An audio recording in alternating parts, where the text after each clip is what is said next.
Hey everybody, it's David Cinelli here. And Ariana Kermick. We're with Royal LePage Signature. It's another Fast Talk Friday. Fast Talk Friday. What's today's topic? I thought it would be good to talk about blind bidding because we do get asked our opinion on blind bidding, and it's been in the news a lot now. So, people that don't know, what do you mean by blind bidding? So when you put in an offer, you will only be told how many offers are placed. You will not know the amount, the conditions, or any specific The amount, details. the number amount, like how much the other The price. parties, the price, exactly, yeah. Yeah. So what the way that we do in today's market is, we always set up for, say we're setting up for an offer date. We let all the other parties who's shown the properties, we get emailed as soon as an offer gets registered. When you register an offer, that means you're going to present an offer at a certain time. So that basically just tells the other people, like, oh, okay, an offer's coming in. So, and we usually have a time when we say, okay, offer's going to be at 7 o'clock tonight, or we're presenting at 7 o'clock or 8 o'clock tonight.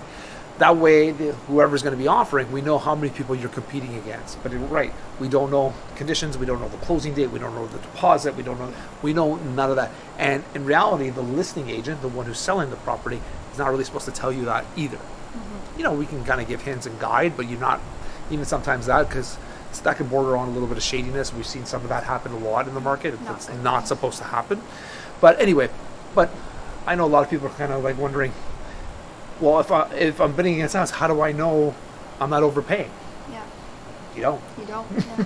You got to take the word of the other agent. You don't really know, and that's like some people have an issue with that. So it's come up in the news that Ontario might be getting rid of blind bidding eventually, right? That's so scared when you said that. Blind bidding, I think. Yeah. So one of the topics of conversation was that people were kind of pissed off at this, and they didn't want why are we doing blind bidding? And we really don't know. There's no other answer.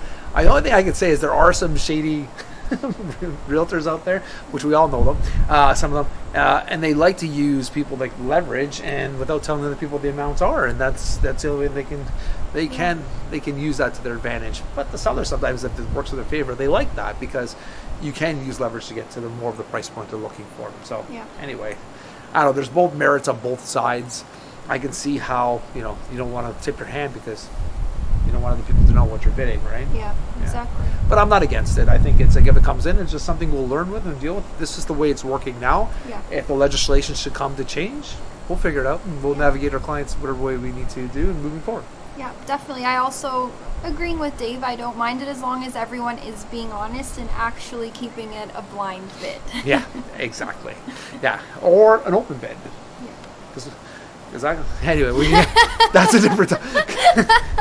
Yeah, let's not get into that. All right. Anyway, guys, if you have a topic you want for us to reach out, please do so.